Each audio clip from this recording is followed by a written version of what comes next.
Man, I did not want to play this map today, but that's what the whole point of the wheel is, you know, it chooses maps for me to play, whether I want to or not, apparently. But yeah, I mean, I have a love-hate relationship with Transit, more so on the hate side. I think this map had huge potential to be a lot better than it actually is, but you know, we have what we have, I guess. But again, that's the whole point of the wheel. It's to get me to play maps that I wouldn't have otherwise played, forcing me to make videos about maps that are just either outside of my comfort zone or, you know, just in general something that I wouldn't have chosen to play to do a commentary over. So in that regard, I actually am happy to be playing Transit today because it puts me out of my comfort zone, and that's always great. But yeah, I mean, I got to play the MW3 beta during the time that it was actually out, and I gotta say, I had a lot of fun playing that beta. I know people are going on and on about, oh, it's just a DLC. I'm paying $70 for a DLC. And listen, I'm not trying to defend their decision to make MW3 the follow-up to MW2, just like the year after. And while playing the beta, I have to admit, it does feel like the exact same game. Like, I can't lie, I can't defend it in that regard. But what I can say is that it feels like a much more refined, more fun, more arcadey version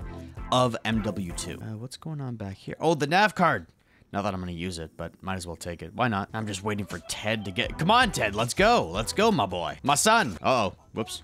There, he's actually going, so that worked. But yeah, like, overall, I actually really did enjoy the beta. I think, personally, those old MW2 maps play really well on the MW3 port, or not port, version of the game. At first, I didn't really feel that way. I felt like the new engine, the new mechanics, they didn't really feel all that great on these old maps. But after a couple of days, you know, 10 plus hours of playing it, I have to say I was wrong. That's not to say that the actual game is going to feel the exact same way. Maybe it's going to feel like complete garbage on those old maps. But in the beta, they did feel really good. So it'll be really interesting to see how those mechanics translate into zombies, which of course I'm very excited for. Not trying to get my hopes up or anything. I mean, maybe it's going to be a complete failure. I don't know. But Treyarch are trying something new before they go back to their traditional round-based for their COD 2024 game. And I'm here for it. You know, like, I mean, I was saying this at a live stream I did the other day. Zombies is always better than no zombies at all. Like, even though we're getting this weird DMZ port, I will always take zombies over no zombies. That's just what it comes down to for me personal. Go ahead and install this on the front of the train before I burn myself to death. What is going on here? Ah! Whew. That was scary. So zombies over no zombies, always. That's kind of the way that I feel. And yeah, I've kind of been advertising this a little bit before, but I might as well go ahead and put it here now. If you didn't know, on November 10th, when MW3 actually launches, I'm going to be doing an all-day live stream. Monkey bombs, hey, look at that, look at that. So yeah, I'm going to be joined by Lucky Sevens. Should be a really fun time. We're going to be going for probably 7-8 hours. Just get a really good feel of the brand new zombies mode, kind of come up with a decision on whether or not we like it, but I think that should be really fun. So yeah, November 10th is when that's happening, the day that the game launches. So if you'd like to join us for that, be sure to subscribe with notifications turned on, so that way you'll get notified as soon as we go live, and you'll be able to join in. That would be fantastic. We'd love to have you all there. I think it's going to be a lot of fun, 100%. But in other news, the Haunting of El Mazrah event is going on right now in Warzone 2 and MW2, and honestly, I think it's probably one of the coolest events that Warzone and Call of Duty in general has ever done. Like, don't get me wrong, the Black Ops Cold War event was really cool. Kind of like the whole thing where you have to find Frank Woods and you have to go around the map, and just the event that they did for that was amazing. But in this event, they're allowing you to fight bosses, which is super cool. So there's like a UFO, there's the Butcher from Diablo, there's this, oh, what's going on with this guy? Whew!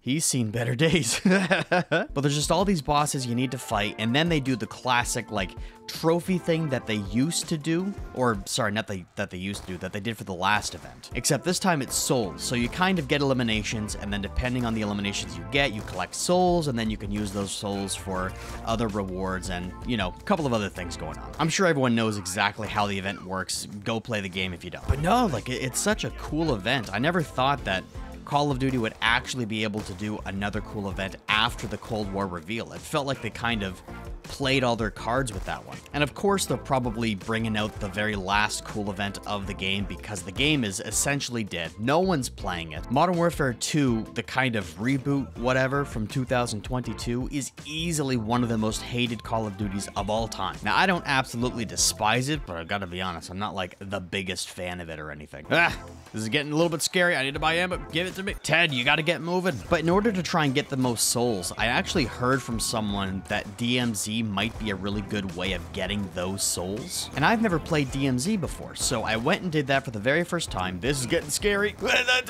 Oh, the nuke. No. Oh, okay, well, whatever. Man, this is getting wild.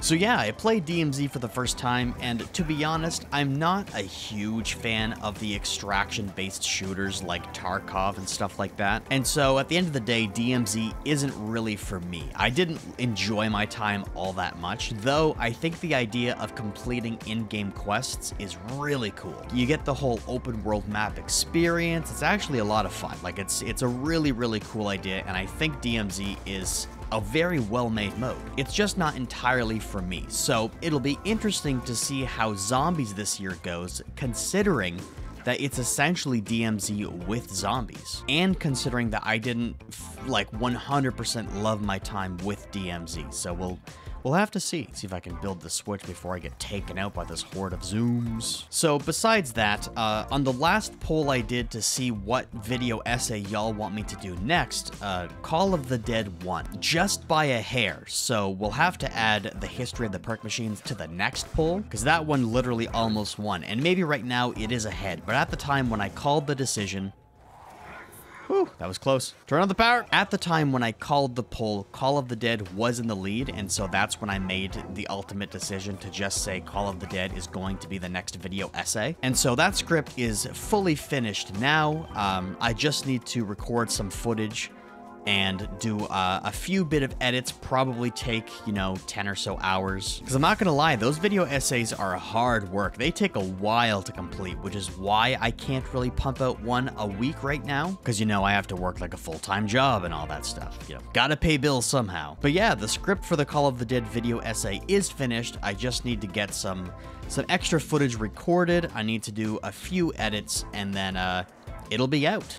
If all goes well, it should be out Friday for channel members, because channel members get to see those video essays a week early. See if I can time the bus here.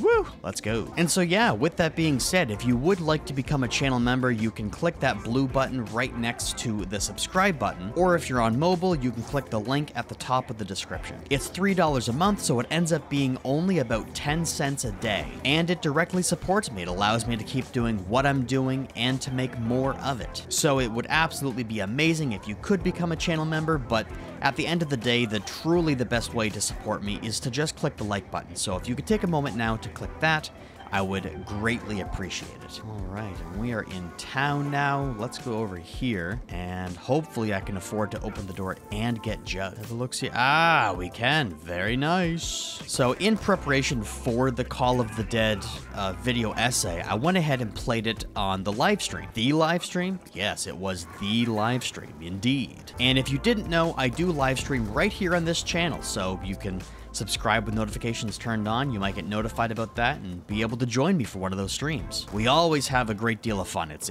awesome. It's so much fun. This is getting a bit hectic. I might need to throw a monkey. So anyway, during that live stream, I actually played the custom map that is available for Black Ops 3 on the Steam Workshop. And that map is so well made. It is incredible that it is a custom map made by a couple of fans in their own time. Like, that just, it blows my mind. But during that live stream, and during any live stream, I do push-ups for channel members. So if you become a member, I do 5 push-ups, and if you donate to me directly to support what I do, I also do push-ups. Anyway, that stream was absolutely crazy. I think I ended up doing like 75 plus push-ups, and the next day I couldn't move.